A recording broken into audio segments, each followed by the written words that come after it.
Hey everybody, I'm Ixie and I'm going to be analyzing the performance of Reptile that has Peter Murphy featured on vocals, Jordy White on guitar, Trent Reznor on bass guitar, and Atticus Ross doing the programming. This is a really, really different performance than any other version of Reptile I've heard. They had to really change things to make it appropriate for this sort of small, intimate setting. I don't know where they are, if they're in a studio or if they're in a little rehearsal space, but people are sitting on blankets on the floor, and it's a completely different vibe. I have watched this a couple times, but it's been a little bit, so I'm going to watch the whole thing again, and then we're going to pick it apart a little bit and try to understand why they made those changes. And also, I don't know who Peter Murphy is. I read that he was the singer of Bauhaus, who I haven't heard. But I do remember his performance being very theatrical, kind of in the spirit of David Bowie, actually. So I'm looking forward to seeing that again. Let's go.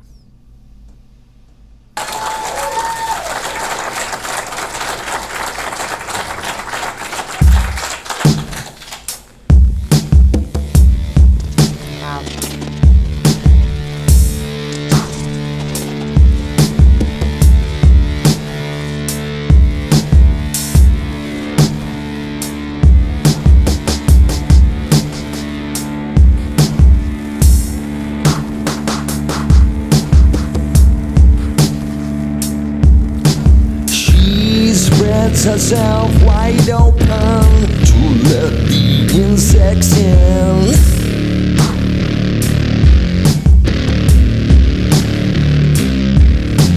She leaves a trail of honey to show me where she's been.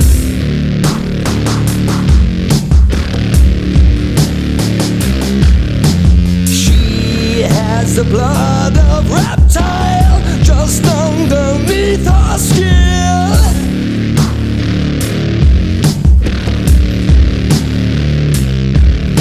Seeds from 1,000 others drip down from within. That's great.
Ebo.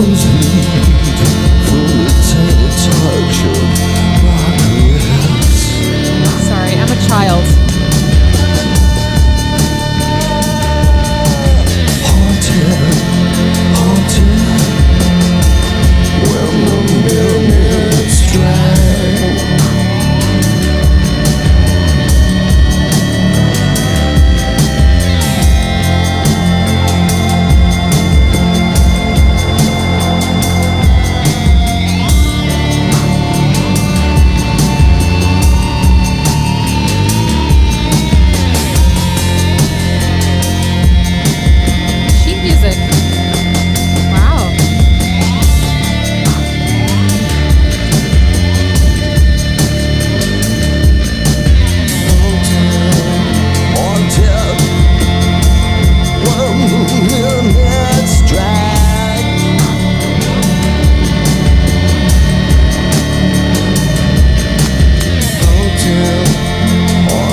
Wow, look at that. There's like 20 people there.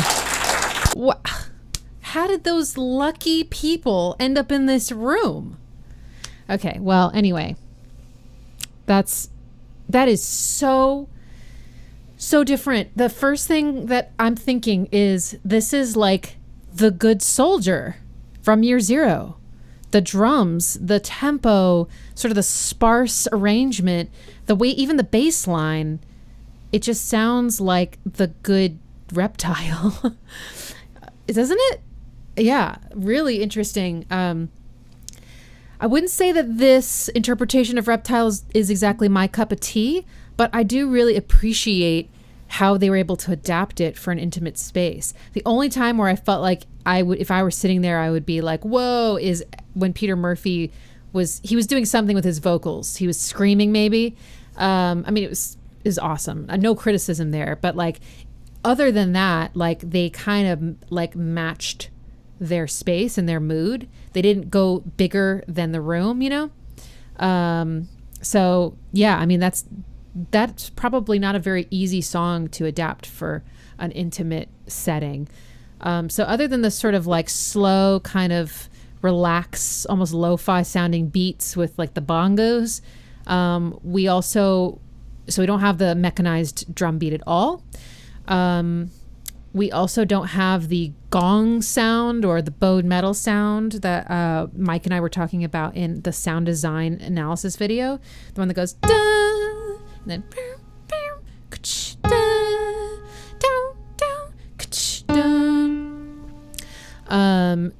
no servo sounds, no taser sounds, no choking girl sounds. There's and not even the shum shum shum shum. Like Trent could have just dum dum dum dum. I do have to say, I love the tone on his bass guitar here. That was really well done. It's very textured and gritty and bassy, and it sounds amazing. At least in these headphones, it's like amazing. Really appreciated the guitar work by Jordy as well, especially at the end with the EBO, which I learned about when I was doing my The Great Destroyer analysis. And yeah, just the sound of a guitar resonating like that for forever is just like I want a guitar and an EBO just to do that. If I could just do that. Anyway, but yeah, Trent could have like dum dum dum dum dum the whole time, and then for the chorus you could have just gone dum dum. But they chose to actually craft a bass line that implies a chord progression in the verse. So in the studio version, it's just D the whole time. But this time they're like dum dum dum dum dum. I think find where she's been.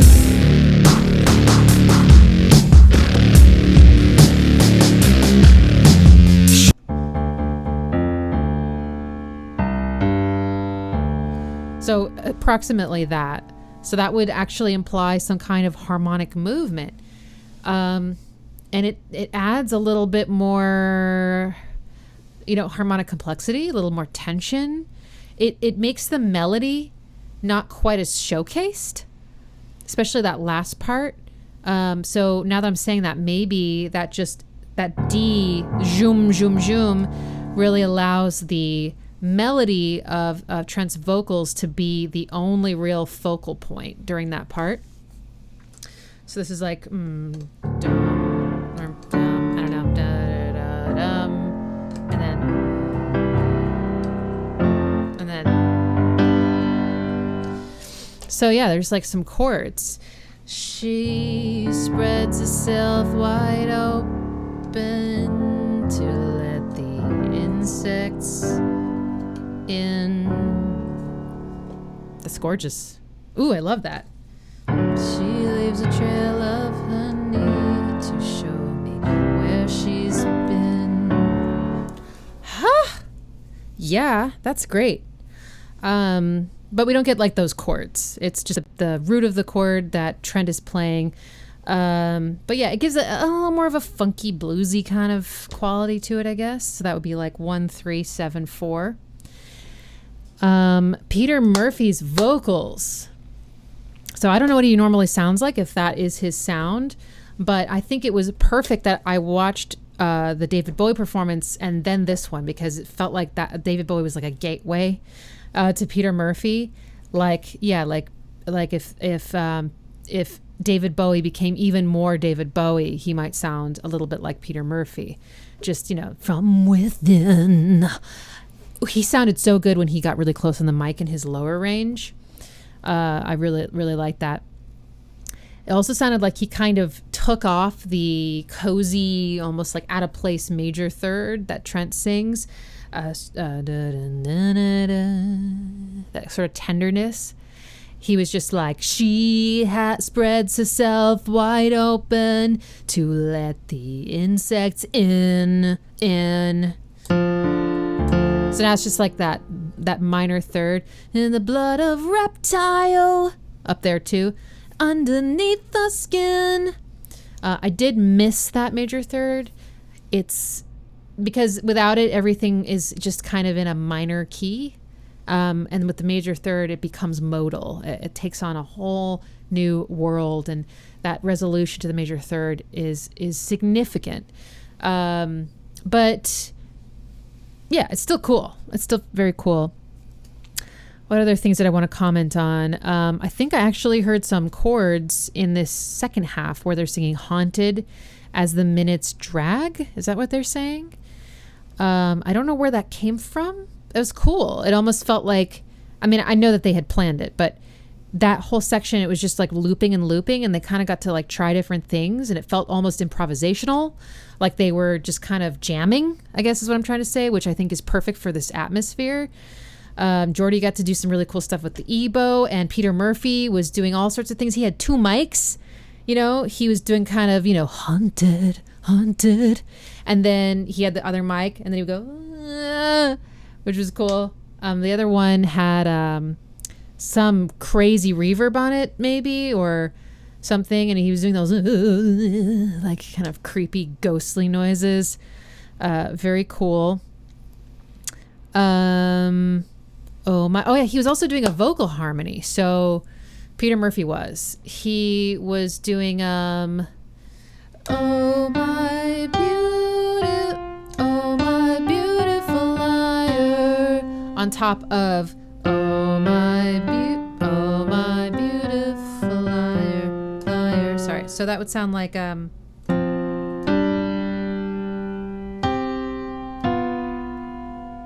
maybe he did this. I don't know.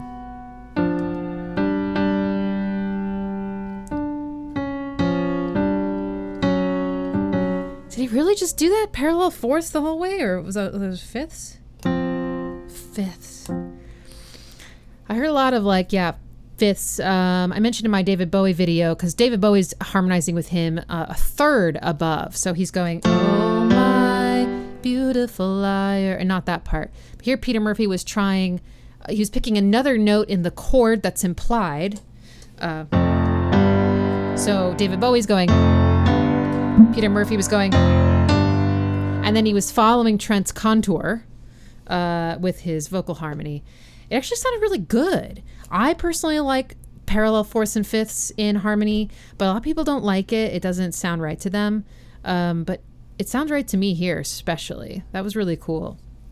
And also it was quieter, it wasn't like competing at all with the main melody.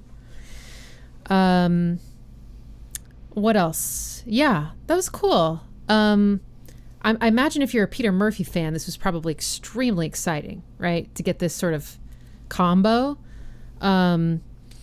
But if you're not familiar, I mean, what did you think of this? It's very different. Like I said, we're missing a lot of key elements that make Reptile sound the way it does. This is obviously Reptile. Like, you wouldn't mistake it for any other song. But it doesn't have the Reptile feel to me. But then again, maybe my piano interpretations don't have the Reptile feel either, because simply it is a piano, or because I approach something more gently than in the original version.